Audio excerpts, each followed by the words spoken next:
शेंगा बापू घे शेंगा घेतल्या तुम्ही होय सांगायचं मला भाजी दे.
मी आज करणार आहे देशी आवळ्याचा मोरावळा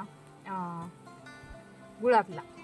तर त्यासाठी मी 2.5 किलो आवळे घेतलेत आणि स्वच्छ धुवून एका चाळणीमध्ये ठेवलेत. आणि इकडं कढईत पाणी गरम करायला ठेवलेलं आहे. तर आपण आवळे डायरेक्ट पाण्यात नाही ठेवायचे, तर असं चाळणीत ठेवायचे आणि असं ठेवून घ्यायचे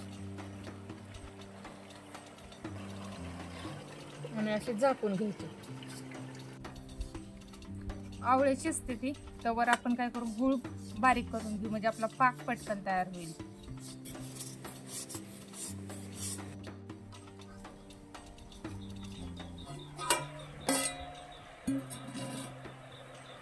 आवळा चांगला वापलाय. आवळा शिजलेला ओळखायचं म्हणजे असं ते त्याच्या फुडी फुडी तयार होते त्या बघा. तर ह्या आवळा शिजला म्हणायचा. आता मी खाली उतरून घेऊ.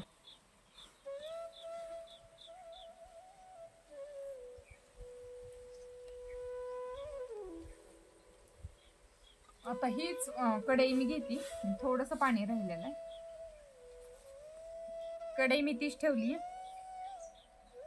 गुळ टाकून घेऊ आता त्याच कढईत.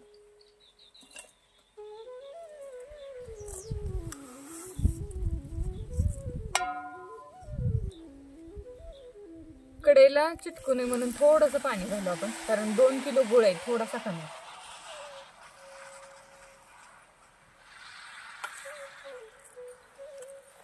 आणि ह्याचा पाक करून घ्यायचा आपल्याला. तोपर्यंत इकडं आवळं सोलून घेऊ. तर आता आवळ्याला असं दोन्ही बाजून दोन्ही टोकाने असा दाबला की लगेच सुटतंय सगळा. त्याची गुठळी अशी काढून टाकायची आणि फोडी एकीकडे टाकायच्या. सगळं मी असं सोलून घेते आता.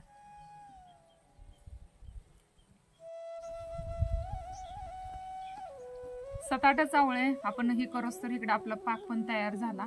पाक तयार झालेला कसा ओळखायचा, तर असा फेसाळतो आणि वरी जास्त दूध कसं वतू जातं तसं वतू जायसारखं होतो. त्यावेळेस तर असं वतू आल्यासारखं झालं की खाली उतरून घ्यायचा, नाहीतर मग पुढे जातो, करपतो.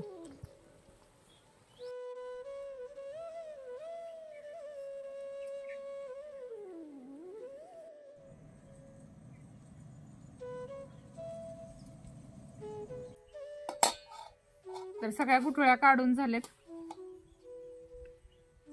आता ही पाक पण आपला गार झालाय, टाकून घ्यायचा.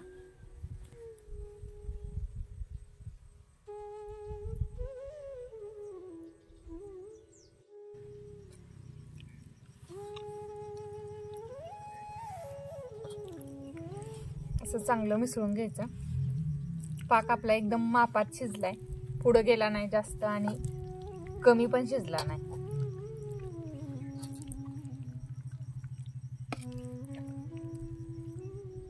एकदम असा मधासारखा झालाय बघा.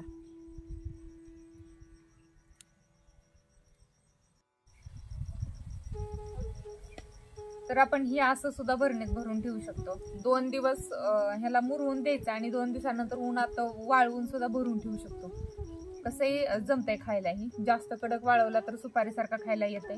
थोडंसं मऊ 2च दिवस उन्हात ठेवला तरी पण छान लागते खायला, किंवा असं पाकातच ठेवला तुम्ही भरणीत भरून, हीच जसं आपल्याला रोज एक चमचा खाल्ला तरी ती सुद्धा चांगलं लागतंय. तुम्हाला जसं आवडेल तसं करा. तर मी ह्याच्यातला थोडा वाळवणार आहे पण, आणि बाकीचा असाच भरून भरणीत ठेवणार आहे खायला.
ए बापू,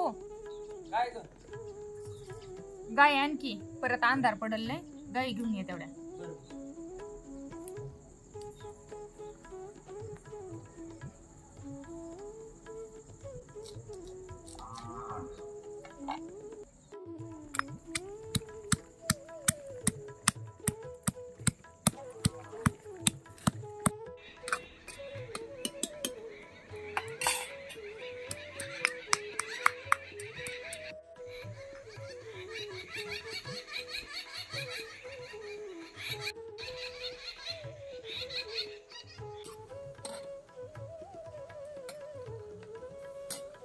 भोपळा आपला शिजाय घातला होता, आता भोपळा शिजलाय चांगला. थोडंसं पाणी भाजीला गरम करून घेते आणि थोडंसं पीठ घालायचं आपल्याला भोपळ्यामध्ये ज्वारीचं, आणि असं चांगलं बारीक करून घ्यायचं.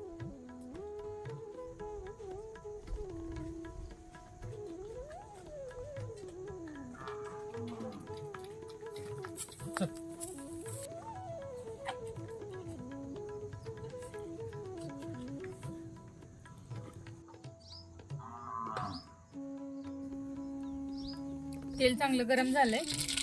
मोहरी, जिरं, लसूण आणि मिरची ठेचलेली,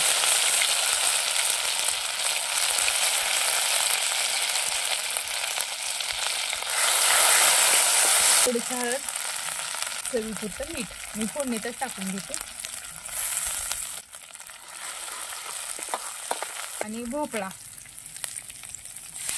तर आपल्याला पीठभर टाकायचं नसलं भोपळ्यामध्ये तर आपण थोडीशी मुगाची डाळ शिजू घालायची त्याच्याबरोबर.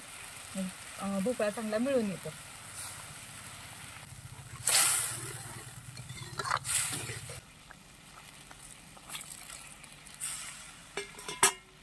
आता ह्याला एक उकळी येऊ द्यायची आणि आपली भाजी तयार झाली.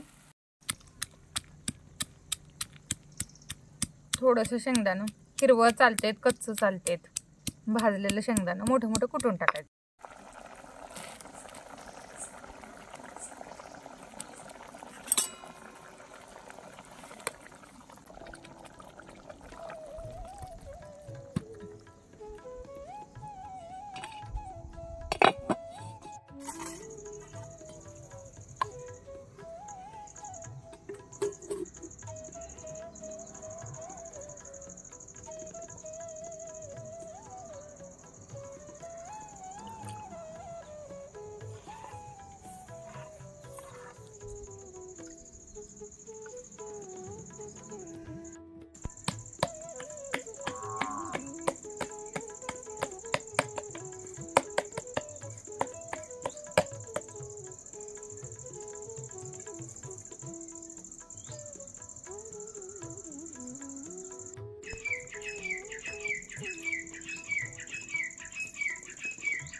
उशीर केला रे यायला. आजीला किती गेलं. सिल्वरची भाकरी चांगला असतात ना. एक नंबर. बापू तुला घेतला टमाट नाही आता. नाही एकच सापडलं पिकलेलं. एक होतं ते किडकं निघलं.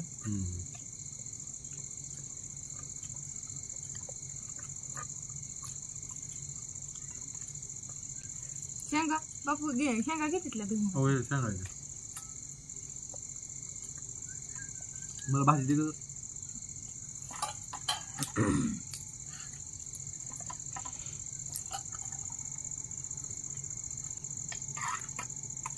भाजी चांगली झाली ना. भाजी एक नंबर. बस बस बस बस बस चव लागणारच की. डायरेक्ट तोडला असा पातेल्यात हात पडला म्हणल्यावर. आपल्या ह्याला चपाती टाक रे. दोघे टाकते एक चपाती. दोघाला एक दोघाला एक तुला इथं जाऊन इथं